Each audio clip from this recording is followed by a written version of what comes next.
Greetings, programs. This is Wretch. Welcome back to Lamplight City. And in the last episode, we questioned Albert Martin, guys, who is the lead suspect in the almost burying alive of a very beloved Grand Dame. Now, talking to Albert, we found out some things. One, he's basically accused of black magic, which means that his sentence/execution is going to be taken care of here fairly quickly, so we need to move fast. Secondly, the Grand Dame's beloved kind of image that she has may not be as good as advertised. And thirdly, Albert's mother is a voodoo priest, which may be the primary reason that he is being accused of such witchcraft. Now, he gave us a code to use with his mother, some sort of password or something of that particular nature. So I figure what we need to do is go talk to Albert's mother, and we need to hurry because otherwise Albert's going to get himself a case of the clamps, as you can see there in the foreground. So let's go ahead and head out.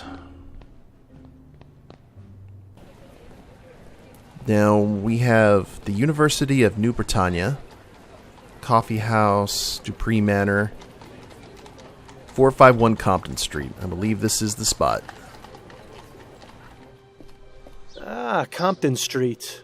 We're not too far from Restaurant Row. When's the last time you ate, anyway? Please, let's not add eating to the list of things to nag me about. Still, it's important that you eat. So this must be the place. What we got here? Considering how many eating establishments are in this neighborhood, the butcher picked a fantastic spot to set up shop. I do notice a distinct lack of stray cats in this neighborhood, though. Ooh. Cardboard boxes. Bonbon's Restaurant. I never got a chance to go there, but I hear their deviled eggs are simply to die for. Ooh, deviled eggs sound awesome right now. I'm glad that Coulson still uses horses. I don't trust the new self-driving cabs. Oh. One of Atwood's re-election posters, sorely lacking a mustache. Go on, Miles. Fix this grievous injustice. Not now, Bill. There are more important things to worry about. Spoil sport. Anything else? I don't think so. Let's go ahead and knock on the door, I suppose.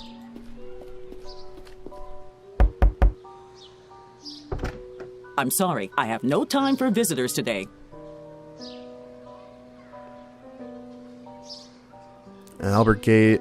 Let's go ahead and just introduce ourselves first. I need to speak with you about Albert Martin. Albert? Are you with the police? No, I'm a private investigator. Oh, I don't think you can help. I'm sorry. Fair enough. You're Albert Martin's mother, aren't you? Who are you? Miles Fordham. I spoke with Albert, and he told me to give you a message. He said to tell you that St. Roch's dog is barking. Oh, I see. That's good. That's very good. You better come in, Mr. Fordham. Standing on the street just won't do. Interesting. Welcome to my home, Mr. Fordham. I am Sabine Martin. I hope you understand that Albert has nothing to do with this awful business. Would you care for some tea? Well, her tune certainly changed when you gave her that message. I wonder what it meant. No, thank you, ma'am. I won't be staying long. Maybe it meant that Miles was someone they could trust. The Virgin Mary? I must admit she was the last person I was expecting to see in here. Well, voodoo does at times use a lot of Catholic imagery, at least the kind of New Orleans style. For all we know, that rider is some sort of demon. He looks like he's having a good time, at least. A rather unremarkable book collection, I'm sorry to say. That statue, on the other hand, gives me the willies. A rather unremarkable book collection. Oh. Okay. That pattern resembles a flower. Too bad it isn't an Easter lily. It's some old man with a dog standing at the center of a crossroads. If that's meant to have any sort of significance, it's completely lost on me. That must be, St. Roch. Interesting. Those pots look as though they've been wrapped in tobacco leaves. Oh, we have a curtain? Dare we? Let's go ahead and have a chat with Sabine first before we start I've got a few questions for you, Mrs. pulling Martin. curtains. I'll try to answer them the best I can. Do you think your son is capable of doing what he stands accused of? Never. Albert wouldn't harm a fly. That's what the mothers always say. Why don't you tell me a bit more about him then? He started working at the university laboratory a few years ago. I was so proud of him. The university is quite selective, you know. The same for its staff as well as its students. Yes, I've gotten that impression. I always told Albert to be careful around those high society types, but that one always thinks with his heart first. Is she sure that's the correct body part? He's all the family I have, Mr. Fordham. Do you know anything about Madame Laura Duprée? I never met her in person, but I know plenty about her. Like what? Nothing fit for polite conversation, Mr. Fordham. But I can tell you this. Laura Duprée has far more enemies than she lets on. Does that include you or your son? It most certainly does not. What do you know about Juliet, Madame Dupree's daughter? I know Albert was smitten with her, no matter that I told him to be very careful around her kind. Those rich Creole families don't care much for people like us. To them, we're just a help. But from his telling, Juliet sounded to be a decent soul. It's a shame the same can't be said for her kin. Ouch. If you'll indulge my curiosity, what exactly was the meaning of Albert's message? Saint Roch is the patron saint of dogs, as well as the falsely accused. If he sent the message along with you, it means he trusts you, and that I should too. Oh, I see. Perhaps you were hoping for something more? That's just the way of mysteries, isn't it? How do you mean? The thrill of the unknown is always more exciting than the truth.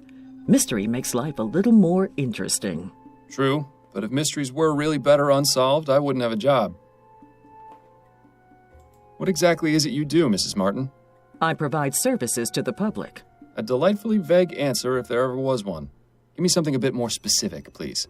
I'm a mambo asugwe. That means I'm what you call a voodoo queen.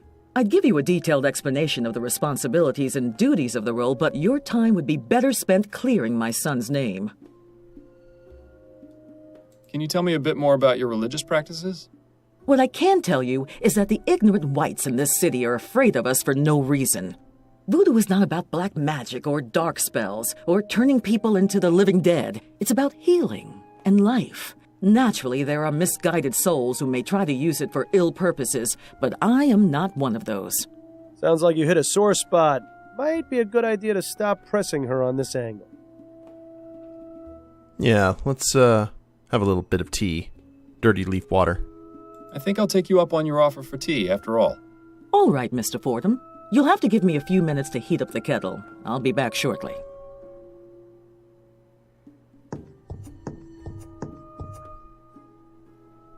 Interesting. Amazing. Even more voodoo stuff back there. Why would she keep these particular items hidden from view? Good question. They obviously have some importance to her. I'd suggest asking, but I don't know if that's the best idea given how sensitive she seems to be about the subject.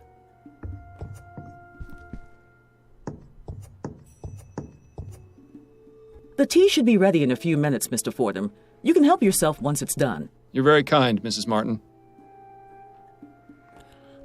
Now we could go ahead and ask her about it. I've got a few questions for you, Mrs. Martin. I'll try to answer them the best I can. Dare we? I'll tell you what. Let's not ask right now. Thank you for your help. My pleasure. Let's go ahead and head out of here and continue our investigation. We may come back to talk to Sabine about that. Aren't you going to have your tea, Mr. Fordham? I'm afraid I just remembered something important I need to look into. Perhaps later. Suit yourself. She's like, more tea for me. Now we could go to Dupree Manor or the university.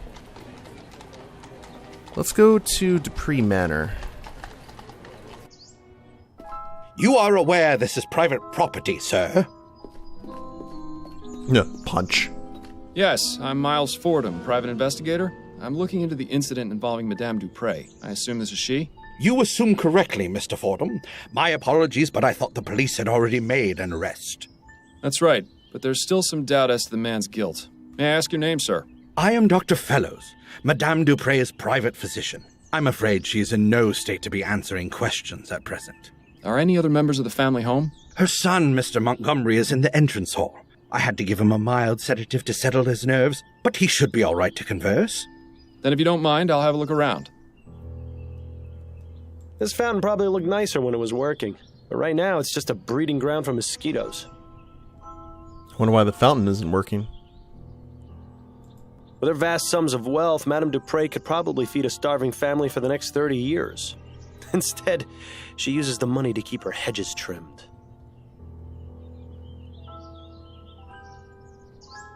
Her eyes are glazed over, and she's got a vacant, expressionless stare. She seems completely oblivious to her surroundings. If we didn't know she'd been buried alive, I'd say she was just exhibiting the typical symptoms of your average rich person.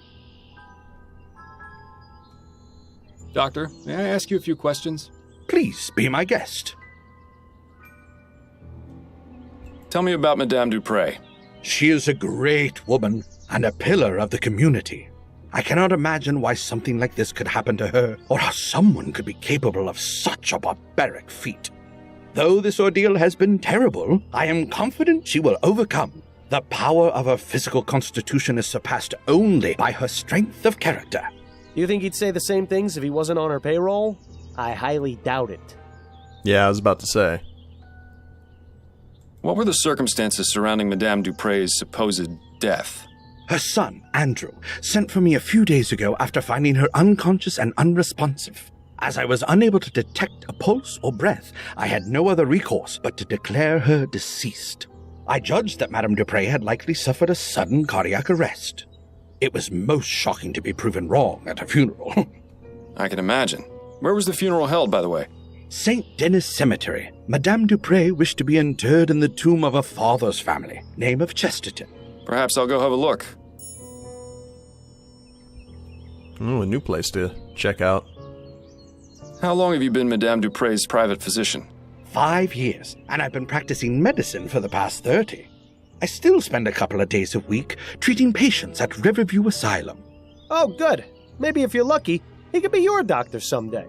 30 years is quite a long time. You must have seen some incredible advances in the field of medicine. I have, yes. I can only wonder how things will change with all this talk of ethericity. There's speculation it can be used to restore necrotic tissue and instantly heal broken bones, among other things. If you ask me, a good bloodletting will never go out of fashion. Leeches. Leeches everywhere. Did you examine Madame Duprée after she reanimated? Of course. Physically, she appeared to be in fine health aside from minor dehydration. I found no marks or bruising on her body. Mentally is a different story, however. She's remained in an unresponsive state ever since. Do you have any opinions on what caused Madame Duprée to appear dead? The most likely cause I can imagine is some sort of poison or toxin. What leads you to believe Madame Duprée was poisoned? The symptoms she experienced were consistent with prior cases of poisoning I've studied. And didn't the young man arrested have ties to some kind of black magic cult? There have been reported cases of these practitioners using poisons to make people appear dead, then commanding them to do their bidding. I recall reading about a man in the West Indies who was given tetrodotoxin, that's the toxic secretion from a pufferfish, declared dead and buried. He appeared alive in his village some 20 years later. Doesn't that seem a bit far-fetched to you, Doctor? Facts are facts, Mr. Fordham. Surely someone in your line of work can appreciate that. Uh-huh. Those are all the questions I've got for now. I hope I answered them adequately. I've heard the story about the puffer fish, not like in the detail that he's talking about, but that's kind of where the concept of zombie came from. Okay, we'll head into the manor. Go talk to the son. Oh, he looks lovely. Oh, hello. Are you the new servant? No, I'm Miles Fordham. I'm a private investigator looking into your mother's attempted murder. How did you know I was her son? Oh, of course. You must have sensed it with your detective's intuition. I should have guessed by that giant head of yours. Are you feeling all right, Mr. Montgomery? Yes, I'm fine. Much better than when those pesky police officers were snooping around earlier. But I like you, Mr. Fordham. I can already tell you're not like them at all. Please, call me Andrew. Yes, well, I'll have a look around, and I may need to ask you some questions. Do you think you can handle that? I can. In fact, I really look forward to it. If the good doctor gave him a mild sedative, I'd hate to see what the stuff you take would have done to him. Yeah, I was about to say. All right. What a beautiful parrot. Must have cost the Duprés a cool copper. Andrew, we can go upstairs. Duprée looks like she's holding on to that poor bastard for dear life. Got a kitchen and upstairs. Let's go into the kitchen first. He's not going anywhere.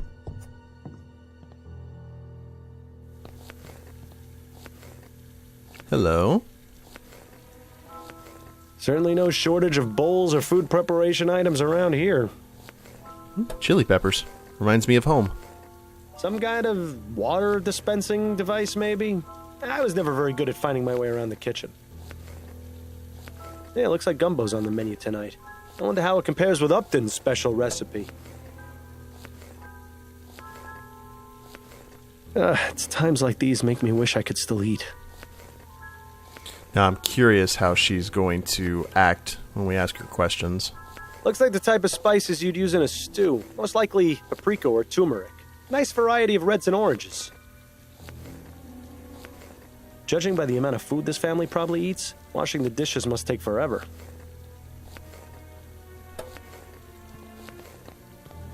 Pardon me, miss. What? Who are you? I'm Miles Fordham. I'm investigating the attempted murder of Madame Duprée. Oh, I'm sorry, sir, but I'm very busy. I can't help you. Do you know anything about what happened to Madame Duprée? No, I don't. Please leave me to my work. I shouldn't be talking to you. All right, I'm going. All right. May have to find some sort of evidence or something to get her to be a little bit more loose-lipped. She seemed definitely scared. Or intimidated. Let's try upstairs.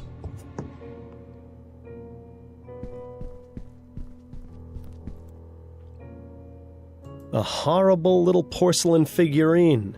Madame Duprée didn't strike me as the type to play with dolls. Nice bouquet of roses, although it would make things much easier if they were Easter lilies. If only. Yeah, definitely Bill has a thing with Easter lilies. Ah, the Gascon docks. The artist definitely took some liberties. You can't see a single person getting stabbed. Must be nice being able to afford keeping your oil lamps lit during the daytime. So oh man, there's tons to investigate here. Ooh, drawers. This is always my favorite part of detective work. Nothing inside but a bunch of extra doilies. How disappointing. Maybe you should steal one, just to spite Madame Duprée for not giving us any good clues. No, Bill. You're no fun, Miles.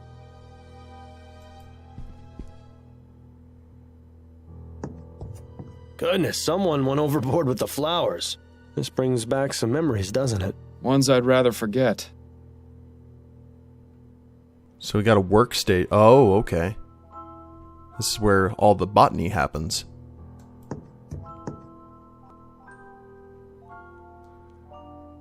A flask, vigor pills, hourglass, tweezers, leeches, scale, contraption. I can only wonder what sort of potions Andrew concocts in this thing. I think it has something to do with the vigor pills. These should be useful. Yoink! Dr. Tennyson's Vigor Pills. These would make a sloth act like a hummingbird. Oh, okay, so it's speed. Decadent. A gentle reminder that everyone's time is slowly running out. That's cheery. Is this really the best that medical science has to offer? What in the ether is that thing supposed to be? Actually, I'd rather not know. The science of pharmacology. I'm sure it's riveting stuff. Oh, you had a bookmark. It looks as though this folded piece of paper is being used as a bookmark. I hope remembering what page they were on wasn't too important. Looks like it's a letter for Andrew. Andrew, enclosed is the agreed-upon fee. I wouldn't be able to concentrate on exams without this help. Dr. Tennyson charges an obscene amount. Thank goodness for good people like you with home pharmacies. I'll look for them in the usual spot under the Weeping Angel, Joshua. P.S. Sorry to hear about your mother. I'll wait a few days before passing by. Weeping Angel. Oh dear. The bottle is empty. Can we grab anything else off the shelf? No? Okay. It must be a nice place to sit and listen to music. So I think the Weeping Angel was outside at the fountain. Why would anyone need so many flowers in one room? Perhaps it's to mask the odors of those chemicals on the workstation. Could be. Or ingredients. Oh, look! It's one of those new audio cylindergraphs. I can't quite wrap my head around how they can manage to get sound out of a wax cylinder.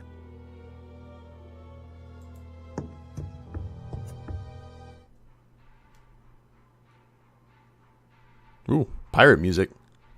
I don't know much about art, but I see Madam Duprée and I at least have similar tastes. Okay, well that confirms something I was thinking about Bill from the first episode. Alright.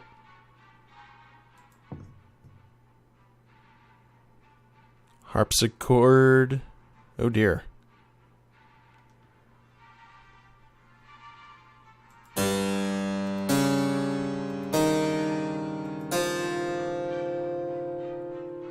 You got the full chords and everything.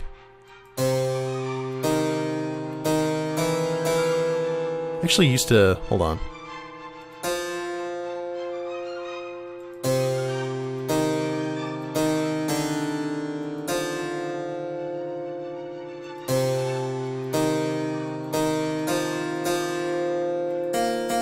I used to be able to play Iron Man on the... I'd have to actually get a real one. Piano. Oh well. That's interesting. Alright. Well, let's go ahead and leave that on.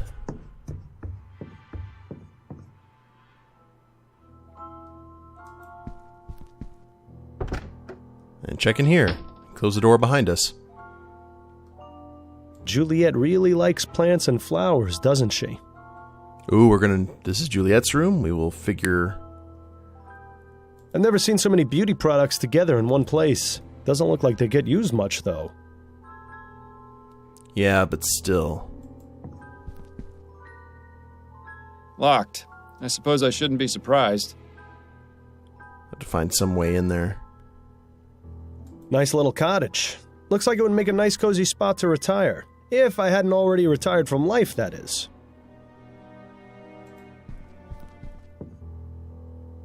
They're all empty. How unusual. Not to mention disappointing.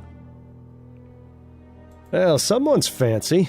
I never liked these types of beds much. They feel too claustrophobic. I always thought they had a certain appeal myself.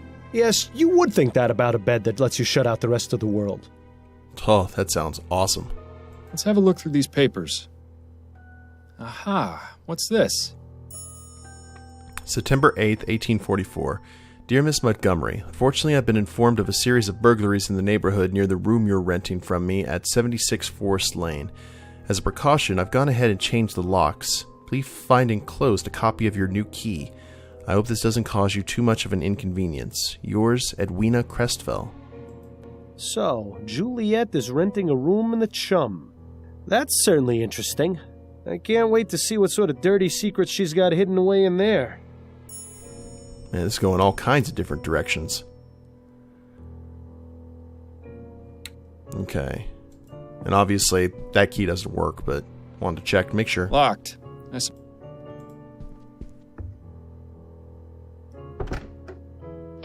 Wait a minute. Can we look under the rug? Maniac Mansion style? No? Okay.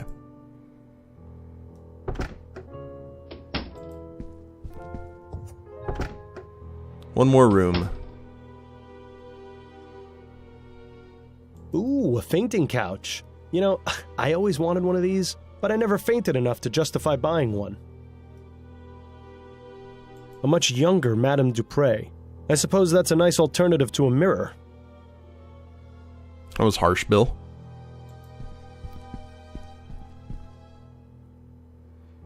The Chestersons, A Brief History. Parson of Crook Hall. Convent of the Damned and Other Short Stories. A 2-volume, good grief, Choice and Consequence. Equestrian Mesmerism. Buffalo Skinner, A Wild Man's Tale. One of those melodramatic romances. I read it a while back, and I couldn't tell you a thing about it. Now that one sounds interesting. I was always a fan of Bedletter's short stories. Doesn't appear to be very brief if there's 2 volumes of it. I wonder if anyone outside the family would find this even remotely interesting. Probably not. Doesn't appear... Choice and Consequence. Who in their right mind would write a book about that? I don't even want to know what that one's about. Hypnotizing Horses. I read that one last year. If you ever wanted to know the intimate details of a buffalo's anatomy, I highly recommend it. Okay. We'll probably have to come back to this.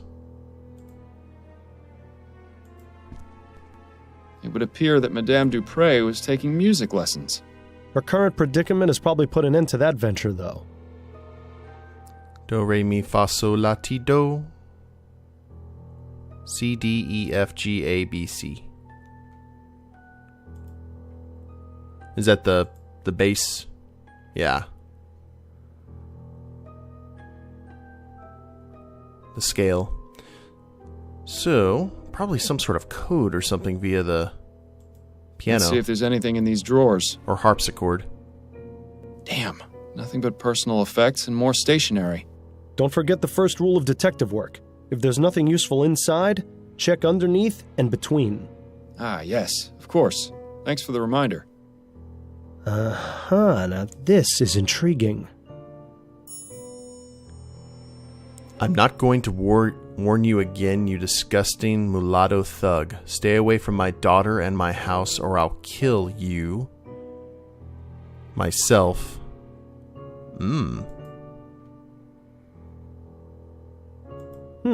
Seems Madame Duprée fancies herself a poet. To dream. O Morpheus, caress my cheek. Bring forth the soothing visions. Give me strength when I am weak, and allow me some provisions. In your domain I am as a queen, controlling all I see and hear. I've traveled places I've never been, and know not the meaning of fear. The dove. The dove is pure, serene, and pale, a glowing angel in the sparkling sky. Its gentle coos unlike the wail of the cursed crow that will not die. Protect the dove from grim defeat, let it remain in gentle flight, for when the crow's allowed to eat, it covers the world in eternal night. Not bad. Well, that was life-changing. For once in my life, I'm completely speechless. Then perhaps I should take this with me and read it more often. Nah. Don't quit your day job? I thought they were okay. But That's an old uniform, from the turn of the century by the look of it. This must be Madame Dupree's first husband. Kinda strange that she'd still keep his portrait in the bedroom. just one of those things. I'm easy to please. Desk drawers, mirror. You've got some huge bags under your eyes, Miles. Reminds me of the case we had on that strange train. Don't remind me. Okay, anything else? Oh. Okay, there's the book of poetry.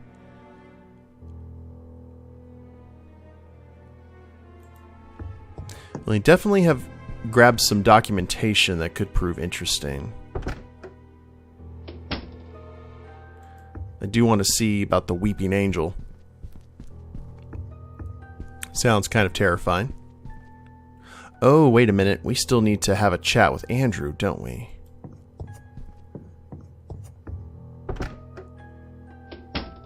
While he just hangs out. That's not a Weeping Angel, though. This fountain probably looked nicer when it was working, but right now it's just a breeding ground for mosquitoes. There's an angel on the fountain, but it doesn't look like it's weeping. This would probably be too risky a place to hide something anyway. Ah, okay, that's fair enough, Bill. Well, I guess what we'll do here, guys, is we'll go ahead and end it here, and in the next episode we'll start by talking to Andrew and seeing if we can find any more info on the clues that we've tracked down. Hope you all have enjoyed it. If you liked the episode, please leave a like down below. Subscribe to the channel, leave a comment, that'd be a big help. And we'll see you next time. Later days, everyone.